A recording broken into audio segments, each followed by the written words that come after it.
Right, Deb, I'm going to begin by asking about how the balance has been in kind of giving the fans what they want with a show like this, that kind of injection of nostalgia, the comforting kind of familiarity of certain aspects of this world, and yet injecting new things, new characters, new places, new galaxies.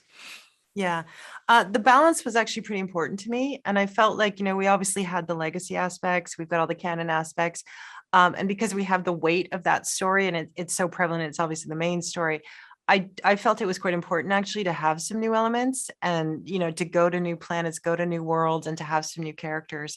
So it was a mix of the two.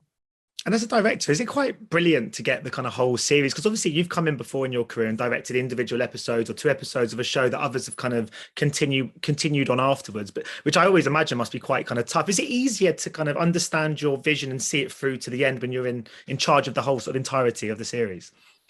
Definitely. And it was something that I was really grateful for, and especially with a limited series when you have, 6 episodes to do it, is that, you're trying to do, and this is also quite an ambitious show.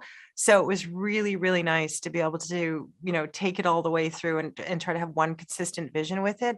And it's also, I think, working with the actors, you can get into the nuances because you're doing all of it from start to finish.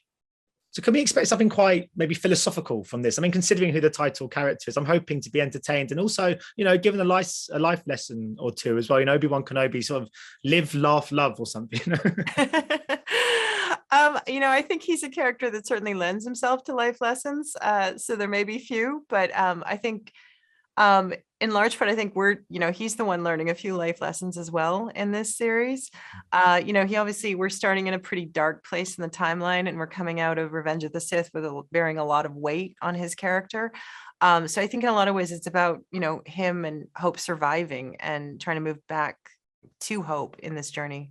I'm obviously so thrilled to finally be presenting this to the world and then sort of let people see it, have people sort of open that dialogue about this show, because I always imagine with something like this, it must be so hard keeping everything to yourself. It is, and honestly, there's been so much attention and so much scrutiny on the show too that it's quite hard also to keep it under wraps. So it is quite a relief that it's finally coming out, and it's exciting to have it actually finally go out into the world. So, I mean, obviously, there are 9 sort of Star Wars movies in that kind of in the 3 sort of sets of trilogies, but each one has so many gaps of time in between. There's so many characters and universes that allows so much scope for creative minds and storytellers like yourself to fill in those kind of gaps. So after this one is all sort of said and done, are there other parts of the Star Wars world that interest you that you feel could also be explored in the future? I actually think that's one of the coolest things about Star Wars is that there's this huge timeline where you can go in different periods of the galaxy. But then there's also this big galaxy out there with different planets and, all sorts of things out there. So there's so many interesting stories within the galaxy that haven't been told yet. And I'm actually really excited that the opportunities that streaming is given to tell some of these stories and have different creators. So I think it's a pretty exciting time. And just as a director being on set, of course, you're there to do a job. You're very professional. But when you see, Ewan McGregor come out in that costume, and you've got, Hayden there as Darth Vader, is there a little bit of a fan inside you that just goes, "Oh shit, this is cool"? For sure. Yeah. I mean, I definitely had a moment, with both of them in the first moment, and you can't help it. I think the first time Ewan came out, it was a camera test, and just seeing him in costume, and then he slipped back into the character so seamlessly.